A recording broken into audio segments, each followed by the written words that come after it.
Well, hello, church. Last Sunday we had a special morning program. We're beginning our kids program once again, and it's been about 2 years since COVID has happened, since COVID started, and we haven't really had anything for the kids. The adults have been meeting online, but the kids haven't had an opportunity to do that. And so starting a new program up again is very difficult, especially when there's a lot of people coming back for the first time. There's a lot of things we haven't known. So we're going to do something. This kind of surfaced us to do something a little different for the first time, a little trial for a few months. We were thinking about it. There's many passages in the Bible that tell parents or to teach your children. And Deuteronomy 6, verse 4 through 9 is one of the most important. Hear, O Israel, the Lord is God, the Lord is one. You shall love him with all your heart, soul, mind, and strength. And then he says, with the commands I am giving you today, they shall be on your heart. You shall teach them to your children. You shall talk about them when you sit down and when you walk along the road, when you lie down and when you get up, put them on your doorpost. So the families were supposed to be teaching their children. Paul talks to Timothy and he reminds him of his grandmother Lois and his mother Eunice and the faith that was in Timothy because of them. And in Ephesians chapter 6, verse 4, Paul reminds us that fathers, do not provoke your children to anger, but bring them up in the discipline and instruction of the Lord. It's not just one parent's job, a mother's job. This is a family's job, responsibility that all of us have, a caregiver's job. The primary caregiver who's looking over these children through the week, it's their responsibility to instill the children with some knowledge and understanding of the Lord.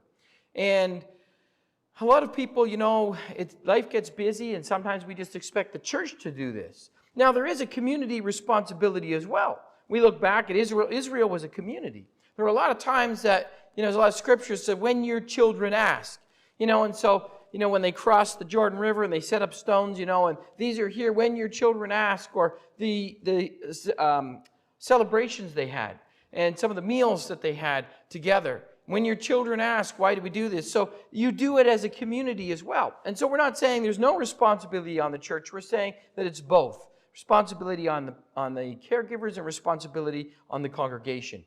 And so as a congregation, how do we do this? And we thought maybe we'll try something new because some parents, you don't have the tools. You're not really sure how to do it at home. Maybe, and the church's goal is to reach out and bring people in. And if you have new people coming into the church, you can't expect that they'll know how to study and teach their children. They're just learning some of this themselves. And so why not do something a little different? Instead of what a lot of churches do, you come, you drop your kids off and kind of like, take the kids, I want to listen, I want to learn, just get them out of here. I was talking about this Wednesday, if people in general treated each other the way sometimes we treat children at church, people would be pretty upset. Get down to their level and be able to connect with them. Invest in them. And take our children as a great gift and responsibility. And not just kind of, in our hair and get them out if we want to just to learn ourselves. If we as a church invest in teaching our children, we're going to learn ourselves through that teaching. That's one of the greatest responsibilities we can have. And what a great responsibility. Children are like, their brains are like sponges. They learn so much. And so we're going to try something new. We're going to try for a trial run for 2 months what's called family clusters.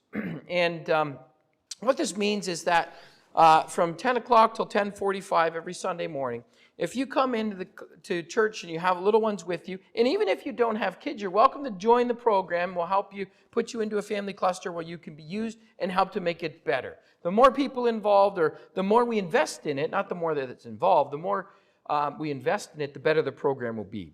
And so, how is this going to work? Well, we're going to make it easy for you. We're going to have, we have some instruction materials. You'll see that there's some colored tabs there. You're going to get a little package. So each caregiver, you're going to be expected to join this family cluster. And you'll be there with your little ones, and you'll be the one that's going to be helping coach them through. And so there's some steps that are given. Each family caregiver is going to get, if there's two, one of the two will be getting this package. And it'll tell you steps. And all you have to do is, if you read it ahead of time, every week you read the next one ahead of time, then you'll know you can prepare more, and it'll give you some ideas through the week. But even if you don't, even if you're just visiting for the first time and you want to join a family cluster that morning to help teach, it's going to be really easy. So let's say step 1, for example, red tab. And so you flip over to the red tab, and it says, for example, here, there is a timeline that's given. And so each child's going to be given a timeline, and every week, whatever we're doing, whatever story we're doing, the child is going to color and maybe label what part of the story that this is happening in. And so that'll give them something to do each week, and it'll help them to remember where it is in the Bible. And then step 2, you would go to, this is the first class, blue tab. And so there's a little story that you're going to read, the Bible story. And depending on the age, there could be, you could read, for the older ones, you could read right directly from Scripture, or there's a shortened down version for you to read from here.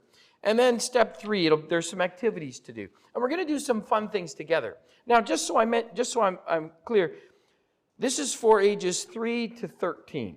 So for the up to 2-year-olds, there's a cradle roll still going on, so that there's a couple of teachers that'll be there for the little ones.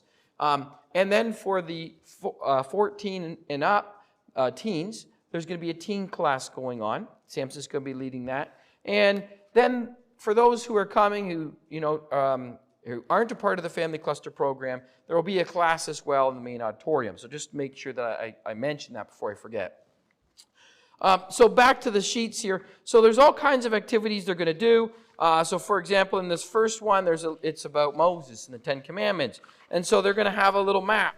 And there's an instruction sheet, pink. And there's a few, there would be 1, 2, and 3 things that they need to draw on the map. So for each age group. So if they're ages 3 to 5, it's going to say, draw a pyramid. And you as a caregiver are going to say, look, here's where it is, because in the caregiver package, there's also a key where these things are. So as we're going to learn as parents, like, oh, I didn't realize. So Mount Sinai, it shows you where it is on your key that you've been given. So you can show your children, okay, you got to draw a mountain down where Mount Sinai might have been.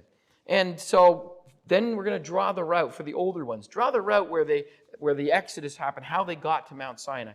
And so you're going to do these worksheets. And then at the end of class, or near the end, I guess maybe halfway in, there's a special activity this week. In particular, I can tell you about this special activity. There's going to be a little key code.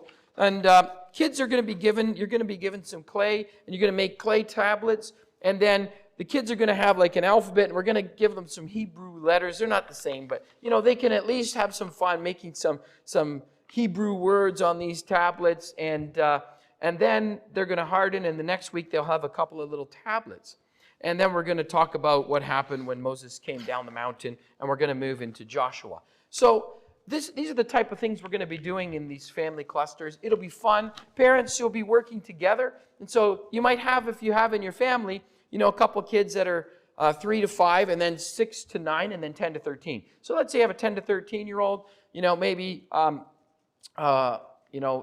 parent can go with them. Or if you happen to have, it's just one parent that's there, and you happen to have a 3 to 5 and a 10 to 13, well, there will be other parents in that cluster, and your child be in that same room, and they can just go into one corner and do their activity there, while the others are in the other corner, and parents are working with them in that situation.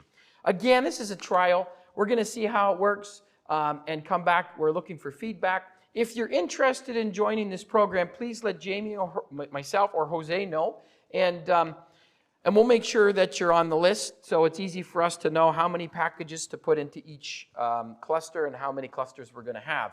Clusters will be meeting in the classrooms, so there it's easy to clean up. It's easy to have all the, any markers or anything that we're going to have there already accessible. This program that we're using is one, it's the Bible Study Guide for All Ages, and it's something that the church had been working on. We just did it differently in years past, so we're kind of picking up from where we left off, and we're modifying it a little bit as well. For those of you who've been involved in the program before, you'll know how that works. And again, if a visitor comes, we're going to make sure there's room within one of the clusters, and we're going to look at the age of the child or children, and we'll put them in a cluster that week and give them a package, and they can join right in and learn how to teach. The caregivers are going to be learning themselves, and the more we invest through the week, the better these the better these teaching will go. So I hope you're able to join. And again, if you haven't let Jose and I know, and you're on the fence, and Sunday morning you wake up and say, I'm going to go, that's fine. We'll make sure that we plug you in. It's going to work out great. And if you sign up and you can't come, that's also all right. We just kind of need an idea of who's interested. So please let us know, and we'll look forward to seeing you on Sunday. Thanks.